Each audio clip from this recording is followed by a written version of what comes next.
For the past few years, Ricky Gervais, Stephen Merchant, and Karl Pilkington have been meeting regularly for a series of pointless conversations.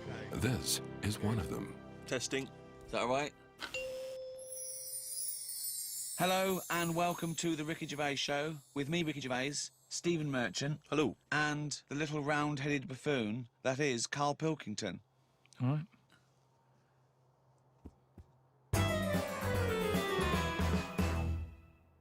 The idea of Englishness and England, it's quite a vague term, isn't it? You can play loose and fast with it. I mean, for instance, I was looking at some quotes about England, and John Major, former Prime Minister, he typified England as being a place of long shadows on county cricket grounds, warm beer, invincible green suburbs, dog lovers, and old maids bicycling through the morning mist. Very specific vision of England. But he never came to the estate that I was born on, Sure. or Karl was, you know what I mean? So, what is your typical image of an Englishman now? If I had to draw it for an alien, Yeah. He'd be quite squat, quite sturdy, sort of no neck, hairy. Are you just thinking of yourself? Do you know what? It would be my build with Karl's head. Really? And no neck, yeah. I think he's sort of balding and unshaven, and he's like a shaved caveman. I think he's tough. He'd have tats. He'd eat like a dog. It's the bulldog breed. It is the bulldog breed. I am thinking of the bulldog breed. Yeah. See, now my image of an Englishman is essentially that cliched one. It is, I think, Hugh Grant. So you're modern. You're straight away modern or now. I would say it's either mixed between Hugh Grant and Roger Moore when he was James Bond. You see, know what I mean? that's another small percentage of Englishness that sort of annoys me. Those people that think they're James Bond. They think they can buy a suit and read GQ, and they're suave and sophisticated, and they get cars they can't afford. All they do is work in a bank, come home, and flick through GQ at the adverts, looking at people with wearing watches and aftershave. Who wears aftershave? Do you wear aftershave, Carl? Normally, aftershave is the sort of thing I let other people buy me. It's like underpants, tea towels, and sort of aftershave and that. Other people buying me. Who's buying you tea towels? My mum. Right. Okay. Every time she turns up, she's got Brilla pads and stuff. I've got loads of them. I keep saying to her, I don't need any of this, but she always brings a box full of stuff. Brilla pads, tea towels, underpants. The underpants size hasn't gone up since I was 14. But I can rely on her for that. So do you not have anything in your life which you would think of as being gentlemanly? Do you ever dress smartly? What about suits? I bought one suit that time when you invited me to the BAFTAs. That's the only suit. I think I wore it for one other thing. I haven't wore it since. I don't feel comfortable, it's not me. But don't you go to a wedding? That'd be a lovely advert, wouldn't it? Him with a suit on going, I haven't wore it since. Karl Pilkington hasn't wore it since. I don't go to weddings. No, I don't like going to them. I agree. I mean, even though you know them, they don't give you any time when you're there, do they? It's just sort of, they don't know whether you're there or not. They're on cloud nine. They don't know who's around. Yeah. It doesn't matter, you don't need to be there. With them, on a wedding day, it's all me, isn't it? Well, firstly, I'm annoyed about the wedding list. I don't know when that's coming on, because I don't know why I can't just bring maybe something I've made at home. No. Why has there got to be a list of stuff? What newly married bride doesn't want a pair of homemade clogs? Exactly. Do you know what I mean? But saying that, I think people very much appreciate you being at their wedding. No, They do. They remember if you were there. No, they don't. They do. They don't. You don't get invited to weddings because you ain't got any mates. No, I've got to know enough people. Everyone's getting married. But they're always in the middle of nowhere. That annoys me when people say, come to our wedding. Yeah, fine, we're in Greece. Yeah. Well, the thing that drives me insane when you do go is when they put you on a table with people you don't know. Well, I got all my mates there, and they put because I got to mingle with some people. I don't care. I need these. But that's what I'm not good at. Talking to people once. Talking to people who you don't know. No. What sort of stuff would you make conversation about at a wedding? I'd probably say, first of all, how do you know them? How do you know the people getting married? And then, do you think it'll last? Imagine inviting Karl Pilkington to wedding and going, well, where should we put him? Oh, I don't know. Is there a table for one? Oh, just You'd be on the table with the kids. Imagine being stuck with Karl Pilkington at a wedding. Yeah, what else? So you've asked them, do you think it'll last? They've gone, I'm sorry? Who are you? Oh, Karl Pilkington from Manchester. Right, yes, we think it'll last. What else would you ask? So what's your next? The last wedding I went to, it's going back a couple of years, but everyone seems a bit snidey. Do you know what I mean? Because you've got a mixture of families there, haven't you? Yeah. And none of them really like each other. No. And I got stuck with an old fella who had a flatulence problem. That sounds fun. And then he went on to say it doesn't matter, the suit's hired. And it's just kind of... I'm gonna die! I just don't like him. I love it. He's basically saying that when it doesn't matter if I shit myself.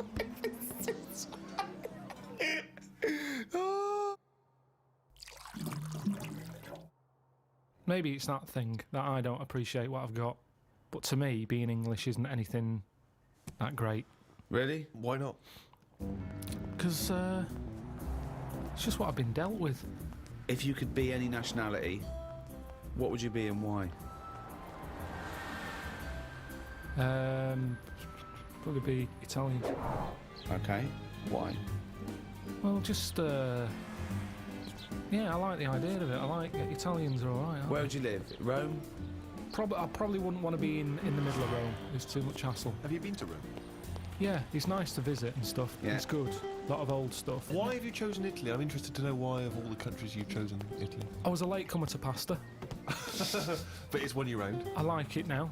It's like one of my favourite things I have. Which there isn't really anything like that in England. That even though it's Well, except pasta. Pasta's No, almost but it's- exactly like it. Yeah, No, but it's not. We've got pasta, haven't it's we? not ours though, is it? And we No, don't know we've how got- to eat it.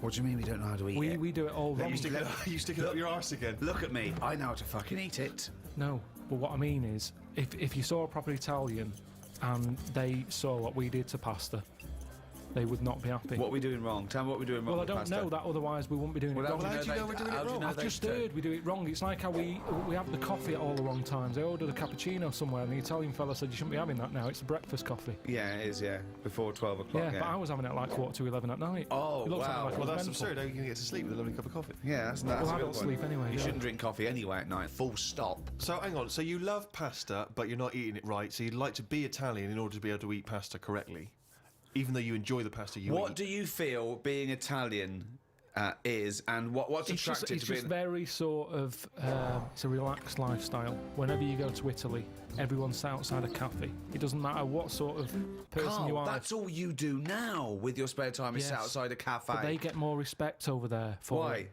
It's like it's okay to do that. There's older people sat outside cafes who do nothing. I and it's love the just fact that he They're wants to probably be retired. Italian so he can sit outside a cafe and get more respect than he does now sit outside a cafe. No, but everyone's rushing about here. People have like colder coffee. They have frappuccinos here because they haven't got time to have a hot coffee. It's like they've got a coffee with ice in so I can neck it. Get it down my neck and get on with my day. Relax, enjoy your coffee. I don't understand the rush. But the reason you enjoy Italy is because when you're there, you're on holiday. That's why you're able to chill out and No, relax. no. When you say it's old people sat in some little Sicilian village. Of course, they got no money. Here, I went to the Salvation Army Why? because it's nice. What do you mean? You can get toast and a cup of tea for £1. Go, you little skinflint. That's just that should be the going rate, Steve. I'm surprised I haven't seen you in there, to be honest.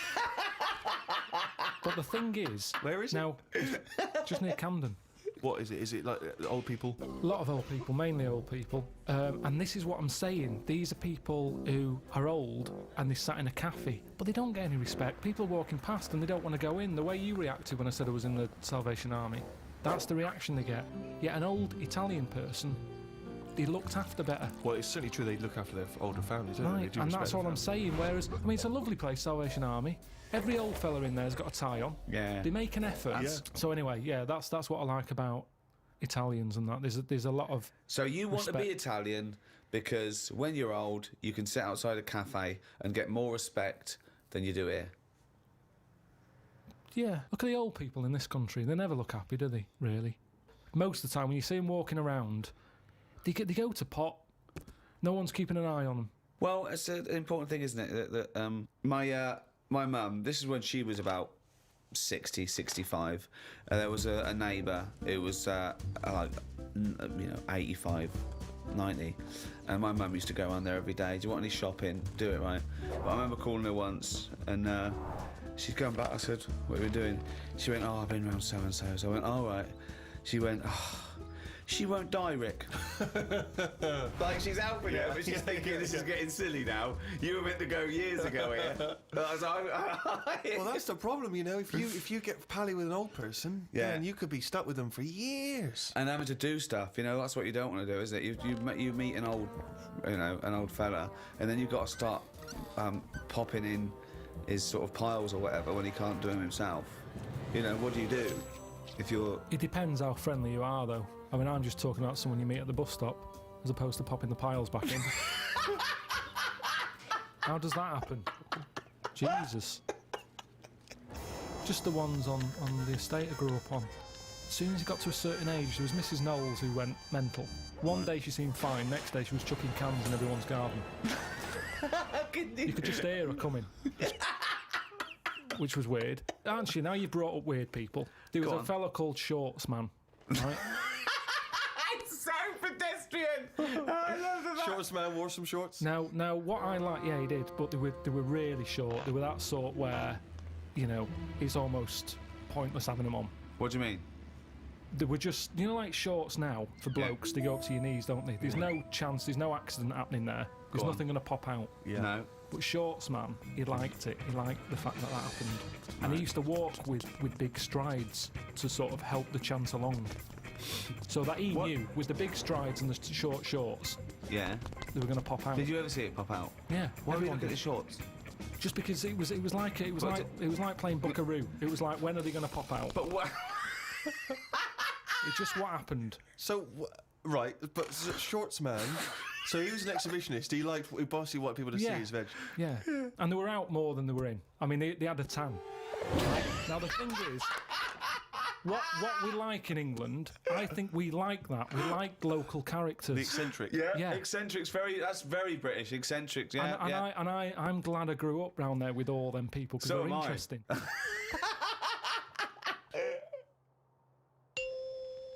Do you think there's a big difference, Karl, between the Englishman of yesteryear who didn't complain? I mean, he just got on with things. He might have whinged about the weather and the like, but he just got on with things. He carried an umbrella. Yeah. Whereas nowadays, people are getting their Prozac and their antidepressants, going into therapy. Yeah. He kept out of stuff as well. Why are we getting involved now in everything? Thoughts on that, Karl? It's news now, innit? Sometimes I think, don't tell me, don't want to know. Just get on with it. Whoever's job that is, get on with it. Yeah. Why am I being told about it? When I've got a problem in my job, no one else knows. No one helps me out and goes, well, I've got an opinion for him. No. This might help him. No one helps me. But I'm being bombarded by everyone else's hassle. They love talking, actually. That's what the English do. Talking, but they never finalise it. They love just being in the meeting room, talking, saying, yeah, we could do this, we could do that. I'm the only one in that room not getting paid. Everyone else is on a wage. I'm there looking at my watch, thinking, right, I've been here for an hour and nothing's been sorted. They're looking, thinking we can drag this out for another half hour, get us to lunch. That's what annoys me. They're all sat there just pushing bullshit around the room like dung beetles. I'm sick of it. And that's what the English do. And it's a shame, because I don't think we used to be like that. I wish everybody just sort of kept to themselves more. Like, you know, certain animals do. Just get on with it. It's like an old-fashioned way. What animals keep themselves? Any animals keep themselves. Like what? I've said loads of things. What animals keep themselves? Badgers. Why do they keep themselves? They just whenever you've seen them just sort of wandering about a roadside, they're on their own. Right. They're not sort of. What are they doing? In pairs. I don't know. Most of the time they're dead. I've seen more dead badgers than alive ones. I've never seen a live badger. I don't know what his point was. So that's why they're one alone and two getting on with it.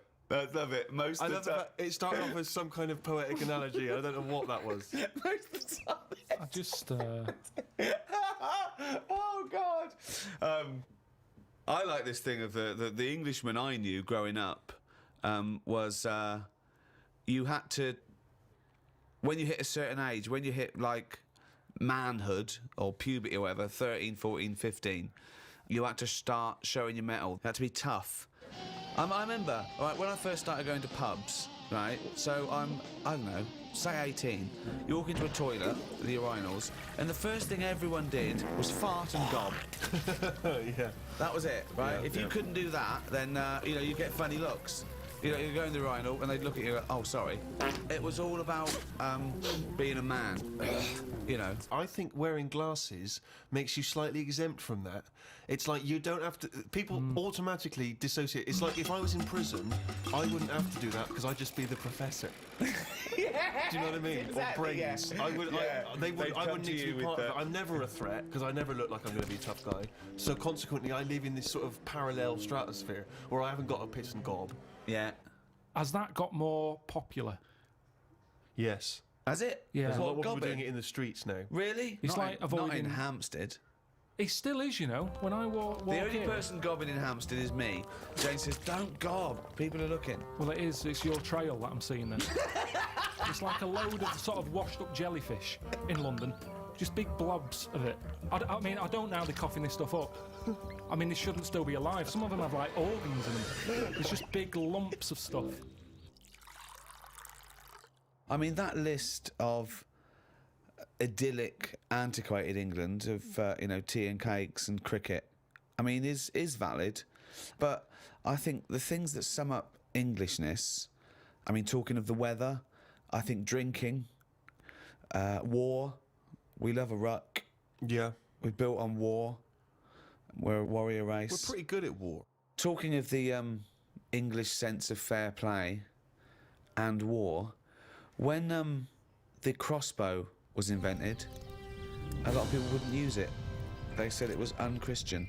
So our soldiers sort of resisted it. So Europeans got this thing that needed no skill, and it was shooting these bolts, and they could reload quick. And versus our bowmen. What do you think of that? What do you think of going, oh, it's cheating, we won't use it, but having a disadvantage? That's honour, isn't it? But what's the problem here? What am I meant to be worrying about? Well, you've got bow and arrows. Yeah. They're amazing. They're heavy. Someone comes along and goes, don't worry about that. Here's a crossbow. Just pop it in, put it back. Deadly. Deadly, quick. Anyone can use it. So now you've got anyone with a crossbow killing people. Women, children. Anyone can use it. So the Europeans, they're going crazy. But we resisted it because we thought it was, you know, unchristian and cheating to kill without skill. What do you think of that? But where were the actual bows and that being made? Because that's the thing, isn't it? The company who's making them, they just want Right. to get out to a big market. Brilliant. That's what they do now with the iPod and everything. It's not about people wanting more music than ever before. That's not the case. It's about having the accessory. And if the bow and arrow was like sold as this, you know, light to carry for all the family, that's how it would have happened. That's what it's all about. You knew bow and arrow from Ronco. But what do you think the problem Yeah, but is? you're not quite getting Ricky's point. His point is the idea of there being sort of rules and fair play and etiquette in war. The objective is to kill the enemy. I don't think war and that is a place to start getting all uppity about someone cheating or having a better system. Really? You think all fair in love and war, do you? Yeah, definitely. Right. But It's there's just got to have about rules, winning. isn't it? No, not in a war. There isn't rules. What's extraordinary about the idea of English fair play is, you know, famously the approach during the First World War, that we would sort of walk up out of the trenches onto no man's land and sort of politely march at a slow, steady pace across towards the I know. enemy. I mean, and then we were just being machine gunned down. I mean, it was absurd. And that's the one they had a knockabout and stuff, didn't they? They took a game of football. And In that. no man's land, yeah. Christmas Day. But he took a football there.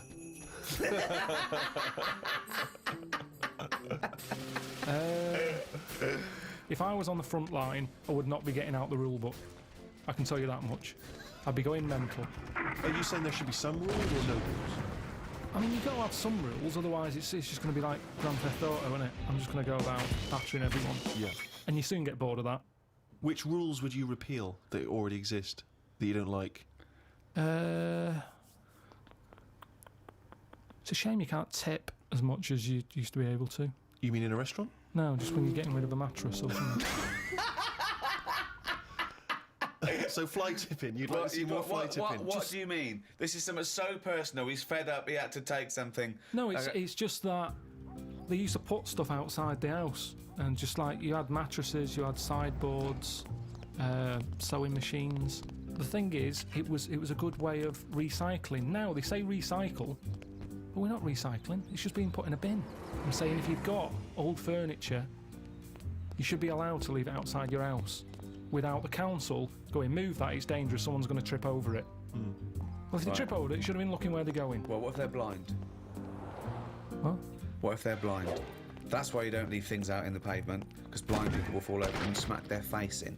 No, because I'm leaving it. I'm not leaving it on the pavement.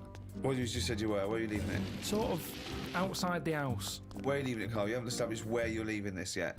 Because so far, a blind person's fallen over and broken his nose. I've never and seen a lost 2 blind teeth. person trip over anything. You've never seen a blind person trip over anything? Definitely not. They're better on the feet than some people because they're more cautious, aren't they? So Make it more fun for them, if anything. why can't you just have this stuff collected by a second-hand shop or Because they send it won't. to They a don't come, charity? Steve. Honestly, they don't. I've called up people and they're saying, "Yeah, we'll be there in an hour." And I say, "Right, I'm going to put it out on the street. And are you going to come and get it?" "Yeah, we'll be there." An hour passes by. They haven't been. Suddenly, the blind people council all over goes the past. place. On the floor, bloodied noses. And the council said, I call them up, do you want to shift it? Well, we might, but don't know when. Well, it's outside the house now. Well, you can't leave it there. It's your responsibility. You'll have to stay with it. Suddenly, I'm wasting time sat outside my house with rubbish that someone else might want. But you're not allowed to leave there because a blind person might come along. What's the dog doing?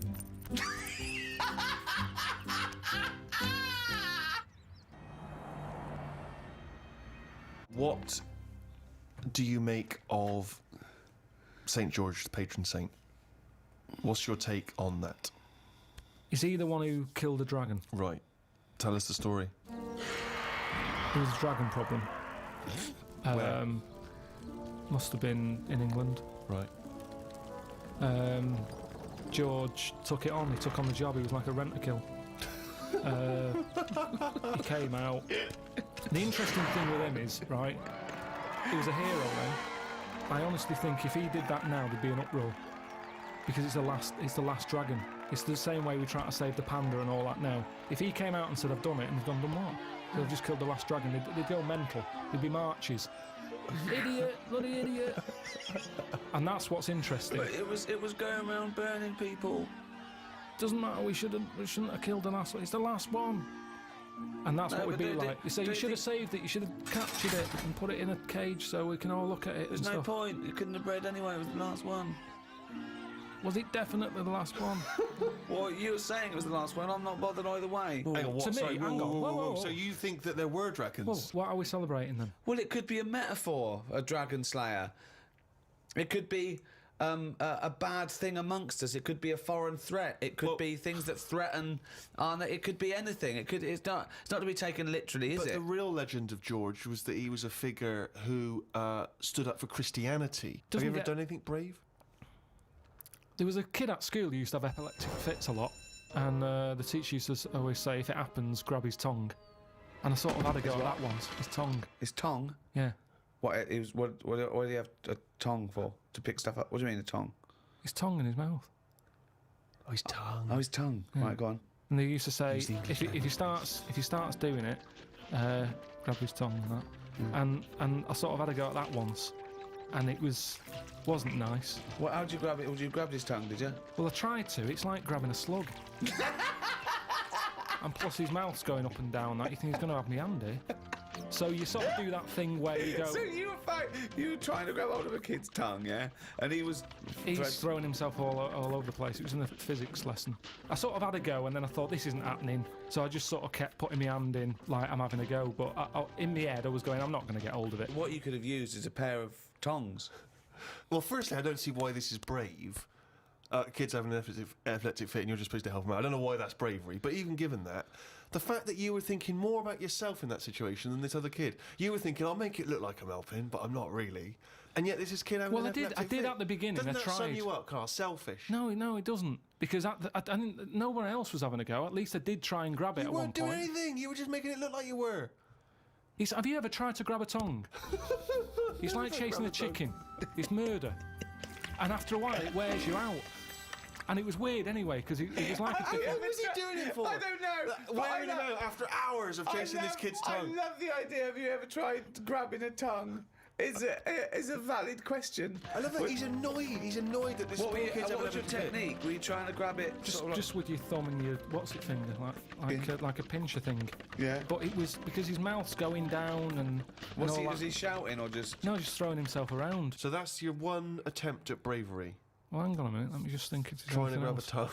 There was a time you were chased by a bee and you scored a goal. I forgot about that. That isn't really brave, is it? As you were running away from a bee, and the ball happened to hit your foot and go in. Does that count as bravery? I love it when he goes up to the pearly gates and goes, "Well, you know, have you done the act of courage?"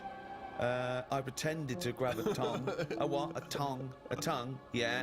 Got chased by a bee, scored a goal. It doesn't count as brave at all.